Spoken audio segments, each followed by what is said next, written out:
Bonjour Benoît Payan. Bonjour. Et merci d'être avec nous ce matin sur France Info. Beaucoup de sujets à voir avec vous. L'avenir de la gauche, vous avez un avis très clair sur la question. On va parler carburant aussi, évidemment. Vous êtes à la tête d'une grande ville. Donc comment les habitants de Marseille y font-ils face? Avant cela, et c'est lié bien sûr au conflit au Moyen-Orient. L'information de la nuit, c'est le début de ce cessez-le-feu au Liban. Vous avez avec le Liban la Méditerranée en partage. Marseille est aussi liée historiquement au Liban. Est-ce que ce matin, ce répit vous rassure?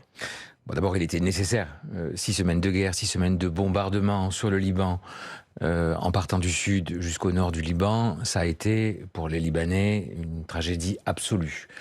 Et quelles que soient les considérations d'ailleurs du gouvernement israélien, voulant éliminer les chefs du Hezbollah, ça a fait des dégâts considérables. Ça a tué des civils, comme ça a été le cas, dans des proportions forcément différentes, mais comme ça a été le cas, notamment dans la bande de Gaza. Donc il était temps que ça s'arrête. Néanmoins, on est quand même suspendu. On a un cessez-le-feu qui semble extrêmement précaire. Vous avez vu que des rixes sont intervenus ça et là dans la nuit, et que le Liban et que la région reste de manière générale une poudrière.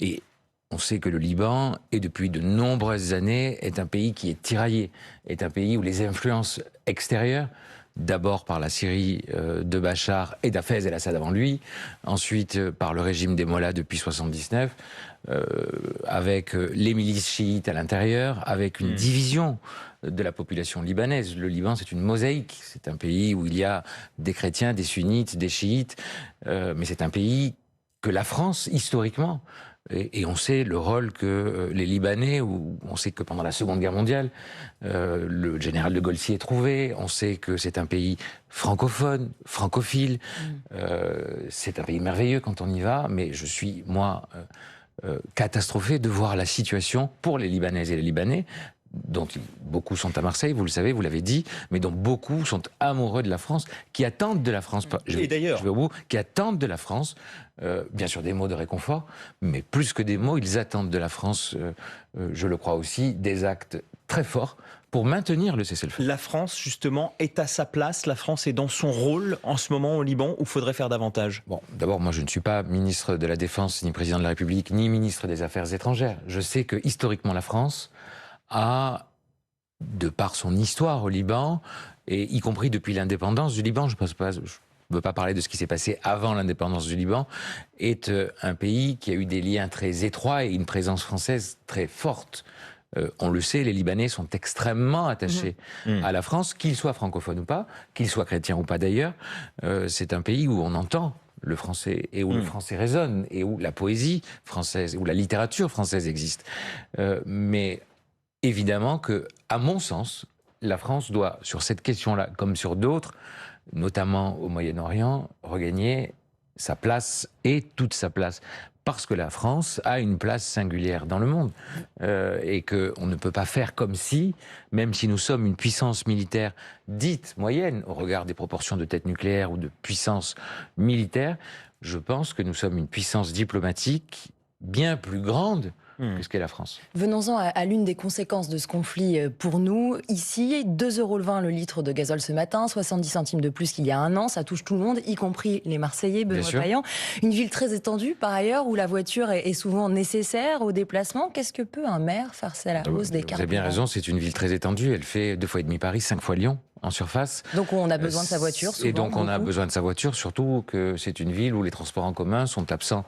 Et j'ai eu l'occasion de dire sur votre plateau que la dernière ligne de métro a été inaugurée 1 an avant ma naissance. Je ne sais pas si vous imaginez le retard structurel. Donc les Marseillais souffrent de l'augmentation du prix. Que pouvez-vous faire, vous, en tant que maire? Déjà, sur le prix, pardonnez-moi, je comprends la question, mais vous comprenez bien la réponse.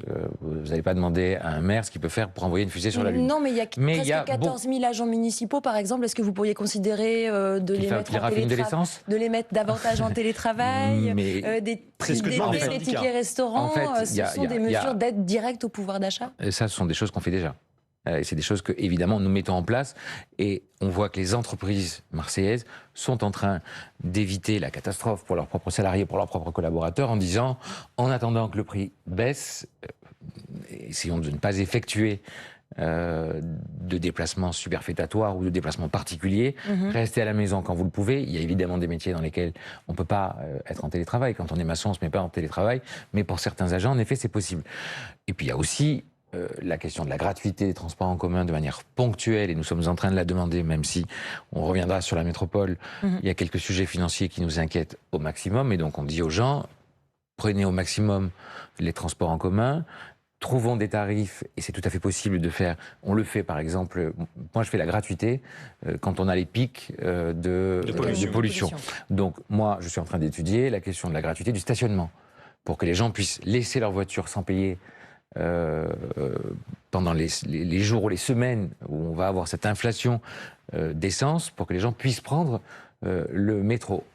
Charge maintenant à la métropole que nous avons désormais en commun, de pouvoir faire baisser le prix du ticket. Mais quand on a une ville si peu développée en termes de réseau, il ne faut pas raconter d'histoire. À Marseille, il y a aussi les pêcheurs, par exemple. On sait qu'à Caen, ils ont bloqué un dépôt pétrolier. Ils sont très impactés par la hausse du prix de l'essence. Comment ça se passe? Alors, c'est pas tout à fait le même système. Les pêcheurs de Marseille, c'est pas les pêcheurs de l'Ouest. Non. Donc on est sur une pêche. Il y a moins de coquilles Saint-Jacques. Et puis il y a moins de chalutiers surtout. Mais ça, c'est voilà. Donc on n'a pas tout à fait le même tonnage, pour être précis. Donc en effet, ils subissent de plein fouet, mais comme de toute façon, les livreurs, comme toutes les personnes qui ont besoin, comme le particulier, comme vous et moi. Donc on subit de plein fouet quand on n'a pas de voiture électrique, quand on ne se déplace pas en vélo, ou qu'on n'a pas la chance d'avoir les transports en commun dans une ville. Et vous imaginez ce qui se passe dans les territoires ruraux. Il y a évidemment beaucoup de choses à faire. Là, je suis en train d'étudier, mais ça c'est plus pérenne. Nous, on a des tunnels, par exemple, sur la question du pouvoir d'achat, qui sont payants et qui coûtent une fortune. Faire baisser le prix des tunnels, faire la gratuité sur les parkings. Mais là, vous parlez de mesures temporaires ou de mesures qui seront pérennes? Sur les tunnels, ça sera pérenne. Mais ça, je suis en train d'y travailler parce qu'évidemment, pour moi, c'était insupportable. Ça coûte, en fait, on a au kilomètre à Marseille, alors qu'on avait un retard systémique sur les transports en commun, le prix du tunnel le plus élevé. C'est-à-dire qu'un aller-retour Marseille-Intramuros, 12,60 € par jour. Bon, je vous laisse imaginer ce que ça fait à la fin du mois, 12,60 € par jour. Donc on travaille sur la question du pouvoir d'achat. Donc je peux travailler sur le pouvoir d'achat, pas directement sur le prix de l'essence. Et si vous avez un maire qui vous raconte qu'il est capable de faire quelque chose, vous me le montrez. Je crois que pas grand monde, peu de maires nous ont expliqué qu'ils pouvaient faire baisser eux-mêmes le prix de l'essence, sinon, à mon avis, ça se saurait. Mais est-ce que potentiellement, l'idée qui peut être celle d'un Olivier Faure, par exemple, de dire il faudrait remettre en place le chèque énergie? On sait que Marseille est une ville populaire. Là encore, vous parliez de cette pression qu'il peut y avoir sur les Marseillais concernant leur pouvoir d'achat par rapport à ces prix des produits pétroliers. Est-ce que l'idée de remettre des chèques énergie peut être une bonne idée, alors qu'on n'a peut-être pas forcément les moyens? Alors ça, on n'a pas les moyens, c'est encore un autre sujet. On n'a pas les moyens, il faut savoir se les donner. Et la question de la répartition des richesses dans le pays, on ne va pas revenir là-dessus. On a un pays qui est dans une situation financière et fiscale... Donc on a les moyens de faire des chèques catastrophique. Dans la situation actuelle, je ne crois pas, non. Je pense que nous n'avons plus les moyens de faire des chèques. Nous n'avons pas de rentrée fiscale.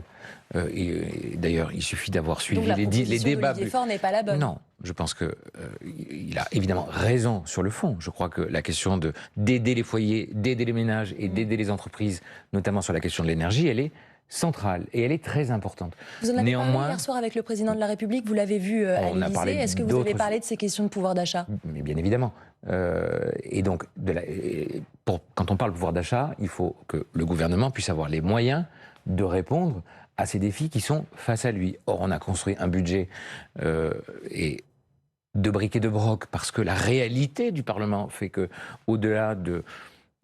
Objectivement, quand on voit l'Assemblée nationale, on ne peut être que navré. Alors vous imaginez, quand on la regarde de 800 km, comme je la regarde à Marseille, le spectacle qui est donné par la droite et par la gauche est affligeant. C'est-à-dire, je ne vois que des gens qui s'insultent toute la journée, qui sont incapables de bâtir des compromis, qui sont incapables de se parler, et qui n'ont qu'en ligne de mire que l'élection présidentielle. Et puis ce qui se passe pour les Français, finalement, les Français, c'est de la chair à voter. C'est-à-dire, on va en 140 caractères. Il y a quand même des gens on va en 140 caractères qui ont voté, ou qui n'ont en tout cas pas censuré le budget. Le budget, il tient à la quasi-intégralité de la représentation nationale. C'est toujours mieux d'avoir un budget que rien. même si le budget est imparfait. Le sujet, c'est, je ne sais pas si vous imaginez si nous avions une France sans budget. Alors, je sais que certains veulent systématiquement faire tomber les gouvernements pour aller aux élections, aller aux élections, aller aux élections. Dans la situation actuelle, je ne suis pas sûr que celles et ceux qui veulent faire tomber le gouvernement soient en capacité de remporter les élections. Benoît Payan, je ferme la parenthèse. On va la laisser ouverte, cette parenthèse, parce que vous regardez la politique depuis Marseille, mais on comprend et on l'entend. Vous la regardez aussi, vous la connaissez d'assez près, cette politique et la gauche. Vous avez réussi à accomplir le rêve d'une partie de cette gauche, justement, à Marseille, l'union de la gauche et des écologistes, sans les insoumis de Jean-Luc Mélenchon. Ils se sont désistés sans accord avec vous. Vous en tirez quelle leçon? Moi, à titre personnel ? Oui. Ce que j'en tire comme leçon. À un an de la présidentielle. Ça, c'est leur sujet. Moi, je sais ce que j'ai fait et je sais ce que j'ai dit. Pour moi, il était évident, je ne sais pas si on a le temps de développer ça. On va le développer, le développer dans une minute. Mais allez-y, terminez, si je vous en prie. Donc, il était clair pour moi que les conditions n'étaient pas réunies pour faire un accord avec les Insoumis. J'ai dit aux Marseillais que je ne le ferais pas. Et j'ai quand même l'impression que les journalistes ou les observateurs politiques sont assez surpris de voir qu'on puisse tenir sa parole ou qu'on puisse ne pas céder aux oukases de Jean-Luc Mélenchon ou de certains de ses amis. Il n'y a pas de raison d'avoir peur de Jean-Luc Mélenchon, en fait. Alors, votre rapport, justement, aux Insoumis, votre vision de la gauche, on va continuer d'en parler juste après l'info en 1 minute. Voici Philippine Thibaudot, il est 9h moins le quart. Bouygues Télécom, Free et Orange en négociation exclusive avec le groupe Altice France. C'est ce qu'annonce la maison mère de SFR. Les 3 opérateurs français ont déposé une nouvelle offre de quelques 20 milliards d'euros. Des entorses au cessez-le-feu entre le Liban et Israël recensées alors qu'il entrait en vigueur cette nuit. L'armée libanaise accuse Israël de bombardement et d'agression. Représailles du Hezbollah libanais avec des attaques sur des soldats israéliens. Emmanuel Macron fait part de sa vive préoccupation de la poursuite d'opérations militaire. Le président qui préside avec le Premier ministre britannique un sommet à Paris. Objectif, convaincre une trentaine de pays de sécuriser le passage des pétroliers dans le détroit d'Ormuz. Allemagne, Italie ou encore Angleterre présents, mais pas Washington. Et puis le salon du livre à Paris ouvre ce matin au public sur fond de polémique. Le départ de 170 écrivains de Grasset après le licenciement de son PDG Olivier Nora, dont ils tiennent le milliardaire conservateur Vincent Bolloré responsable. Grasset absent du salon au Grand Palais au sein des exposants. France Info. Le 8h30 France Info, Adrien Beck, Camille Vigogne-Lecoat. Et nous sommes toujours avec Benoît Payan, le maire de Marseille. On va parler avec vous, on va continuer à parler avec vous de l'avenir de la gauche à 1 an de l'élection présidentielle. Je pensais qu'on allait parler de littérature, je voyais qu'on parlait de Grasset, ça aurait été intéressant aussi. Une autre fois pour parler de littérature, là on voulait vous parler de politique, notamment de votre relation avec Jean-Luc Mélenchon. Vous en avez dit un mot à l'instant, il ne vous a pas épargné pendant la campagne des municipales. On l'écoute.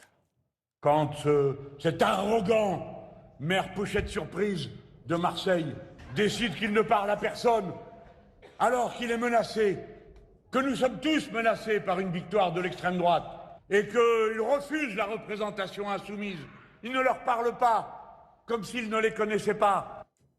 Alors que pense l'arrogant maire pochette surprise de Marseille? Je reprends évidemment ces termes. Est-ce que vous vous dites, avec lui, Jean-Luc Mélenchon, compte tenu de sa violence, c'est jamais? Ou s'il est en tête, si on a besoin de lui, il faudra bien réfléchir à une alliance des gauches? Un extrait très court de ce qu'il a pu dire ou de ce qu'il a pu raconter pendant On comprend à peu près l'esprit. Non, c'était pas vraiment ce qu'il a dit ce jour-là. Il est allé beaucoup plus loin, mais c'est pas le sujet. Voilà, c'est pas le sujet. D'abord, je fais pas vraiment attention à ce que dit Jean-Luc Mélenchon quand il fait des dérapages sur moi. Vous comprenez bien qu'on n'est pas dans les dérapages habituels de Jean-Luc Mélenchon. Quand il parle d'Epstein, quand il le dit, et je l'ai dit comme il l'a dit là, vous comprenez que ça fait froid dans le dos, et ça c'est assez inquiétant. Néanmoins, je crois qu'il ne faut pas tomber dans le piège qui est en train de tendre. J'entendais tout à l'heure qu'on parlait d'un milliardaire conservateur.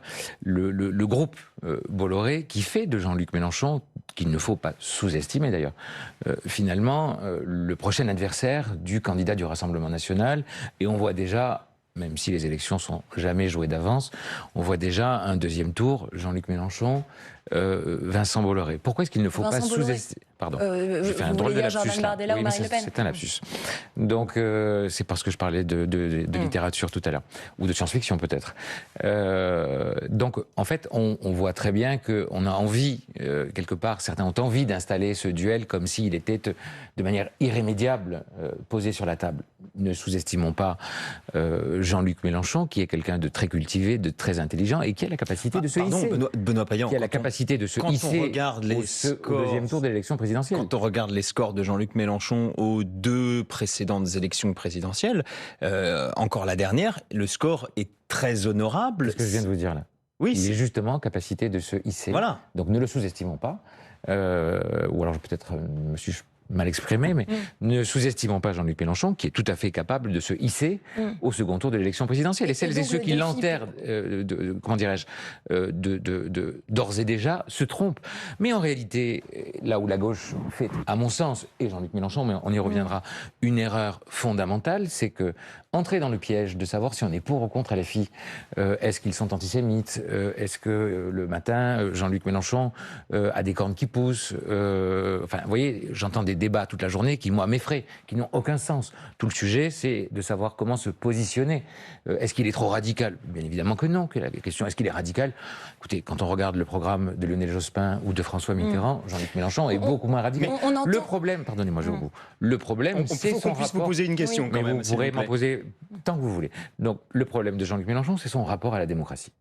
C'est son rapport à ce qu'a toujours défendu la gauche et son rapport à mon sens, à ce que fait la sphère de CNews, Bolloré et celle du Rassemblement national. Le problème de la gauche non insoumise, c'est aussi sa capacité à exister. Vous avez réussi à Marseille, mais au niveau national, c'est plus compliqué. On dit qu'Yannick Jadot, Raphaël Glucksmann, Boris Vallaud travaillent à un appel à unifier la gauche. Est-ce que vous en avez entendu parler? Est-ce que vous allez être signataire de quelque chose en commun avec eux? Comment on peut travailler dans cette gauche qui ne se reconnaît pas en Jean-Luc Mélenchon pour exister et s'unir avant 2027? Tant que la gauche considérera que son sujet, c'est Jean-Luc Mélenchon, la gauche ira... Je ne vous pose pas la question de Jean-Luc Mélenchon, je vous pose la question de comment on s'unit. Est-ce que ça passe par une primaire ou pas? Comment on choisit un candidat? La question pour eux, et je pense que c'est une erreur, est de tenter de ne pas entrer dans le piège de Jean-Luc Mélenchon ou dans le positionnement face à Jean-Luc Mélenchon. Or, les Françaises et les Français doivent entendre désormais une gauche capable d'apporter des réponses qui soient des réponses qui ne soient ni tièdes ni molles, parce que vous savez que Jean-Luc Mélenchon délivre des brevets ou met à l'index, délivre des brevets de gauche ou met à l'index tel ou tel en disant tu n'es pas assez de gauche, tu es trop de droite. Bon, et donc en fait il faut sortir de cette histoire-là. Mais c'est viable, Benoît Payan, d'avoir Jean-Luc Mélenchon candidat et un autre candidat de gauche? Ça, vous l'aurez remarqué, la politique nationale, j'essaie de m'en tenir assez loin, même si elle me concerne, et que je ferai tout ce que je peux, et je mettrai toute ma force pour éviter que le candidat ce système qui est en train de se mettre en place, parce qu'on a raconté pendant longtemps que le système c'était le service public, on voit bien que le système c'est désormais autre chose. Que ce système dit anti-système, extrémiste, ne voit son candidat arriver à l'Élysée. Parce que ça serait, je me répète, pour les Français et les Français, et vous l'avez dit vous-même, ça peut être aussi, si on se base sur les résultats des précédentes élections, c'est sûr que le candidat du Parti Socialiste a moins démontré qu'il est en capacité de se qualifier au second tour. Il ne vous aura pas échappé que je ne suis plus au Parti Socialiste depuis... Je cite le Parti Socialiste à titre d'exemple. 19, mais bien évidemment, mais encore une fois, et on voit bien d'ailleurs que l'élection présidentielle n'est pas un sujet de parti. L'élection présidentielle dans la Ve République, et on peut le regretter, c'est une affaire de volonté, de détermination, de projet, de programme et d'emporter. Un parti qui est très fort, c'est le Rassemblement national. Vous l'avez vu à Marseille où il a remplacé la droite chez vous. Il a grand remplacé la droite, pour être exact. Il dirige aujourd'hui le 5e, le 6e secteur, c'est équivalent grosso modo à 4 arrondissements. Oui. Comment est-ce que vous allez faire avec cette opposition du Rassemblement national? Vous allez faire comme si elle n'existait pas, ou vous allez prendre en compte le message passé par ces électeurs nombreux? Je pense qu'il faut respecter bien évidemment les électeurs. Encore une fois, je ne confonds pas les électeurs et les dirigeants ou les représentants du clan Le Pen aux élections municipales ou aux élections nationales. Je pense que tout le monde doit être écouté et que les raisons qui conduisent un certain nombre de Marseillaises et de Marseillais ou de Françaises et de Français à voter RN doivent être entendues, qu'elles soient bonnes ou mauvaises. Vous n'avez pas laissé la Benjamine du Conseil faire l'appel non, mais ça marche pas comme ça. Une élue du Rassemblement National qui était légalement, c'est le Benjamin de l'Assemblée et donc la Benjamine qui a fait l'appel le jour de l'élection du maire. Ensuite, légalement, ça n'est absolument plus la réalité. Donc, encore une fois, vous voyez où on en est. On est en train de parler aux Françaises et aux Français d'une situation qui les importe. Est-ce que j'appelle le Benjamin ou la Benjamine? C'est important la place qu'on laisse à l'opposition aussi dans un exécutif. Oui, c'est vrai que le Rassemblement national manque de voix dans les médias. C'est sûr que vous avez raison. Il faudrait que je m'inquiète de leur donner beaucoup plus de temps de parole. Vous avez raison. Parlons de la métropole ex-Marseille qui vit une situation un petit peu compliquée. On l'a appris ces dernières heures avec 123 millions d'euros de déficit. C'est ce que nous dit ici Provence. Alors les causes sont la baisse des dotations de l'État, c'est ce que dit le président, mais aussi les prix des carburants, la gratuité dans les transports.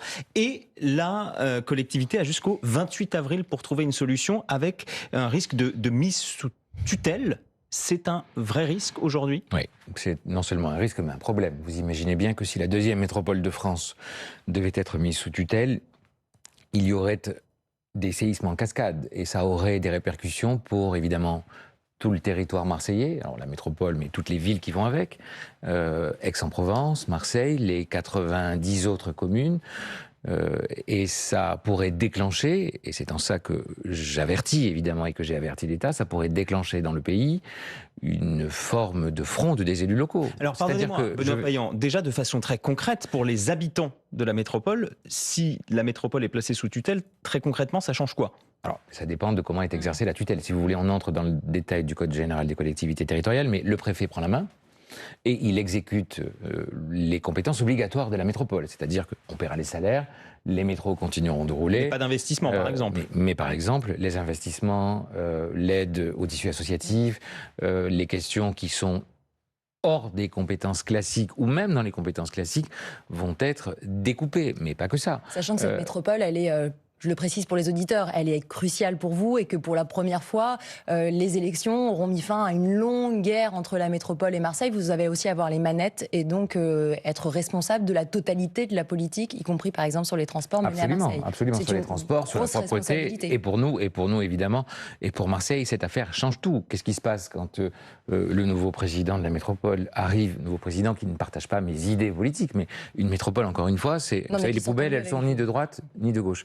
Donc on a réussi dans l'intérêt des Marseillaises et des Marseillais et des habitants des autres communes, à travailler ensemble. On découvre, c'est un peu plus de 123 millions d'euros de fonctionnement. Je ne vais pas rentrer dans le détail, mais donc on a un vrai sujet. Donc il faut évidemment travailler à ce que l'État, les collectivités territoriales et les villes à l'intérieur de la métropole puissent travailler. Mais je vous ai dit quelque chose, et vous ne m'avez pas laissé aller au bout de cette affaire-là. Si cette métropole est placée sous tutelle, parce que les gouvernements successifs, n'ayant pas l'argent pour boucler le budget, ont tapé dans les caisses des métropoles, des villes, des régions, des départements. Si cette métropole est mise sous tutelle, parce que nous décidons, parce qu'elle est mise sous tutelle, parce que nous décidons de ne pas voter le budget. C'est pour ça qu'elle sera mise sous tutelle. Et que ça inspire d'autres collectivités territoriales en France. Alors là, celles et ceux qui tiennent la France. Et hier soir, j'étais à l'Élysée, où il y avait un certain nombre de maires. 400 maires. Quand on est dans une situation où on traverse des crises, vers qui on se retourne? On ne se retourne pas, avec le respect que je peux avoir pour les parlementaires, vers son sénateur, son député. Plutôt effectivement vers son maire. On se retourne en général vers son maire. Sauf que les maires, maintenant, ils en ont... par-dessus la tête d'une situation qui devient insupportable. Il pourrait y avoir un mouvement d'élus je vois que ça commence chez moi. Et c'est pas un territoire anodin. Quand on se rend compte que on nous demande de faire des efforts de plusieurs dizaines de millions d'euros pour abonder le budget de l'État, on est dans une situation qui risque potentiellement de devenir explosive. Merci beaucoup, Benoît Payan, maire de Marseille, d'avoir été avec nous ce matin sur France Info. Merci, bien sûr, Camille Vigogne-Lecoat. Le Nouvel Obs, restez avec nous, les informés dans quelques secondes.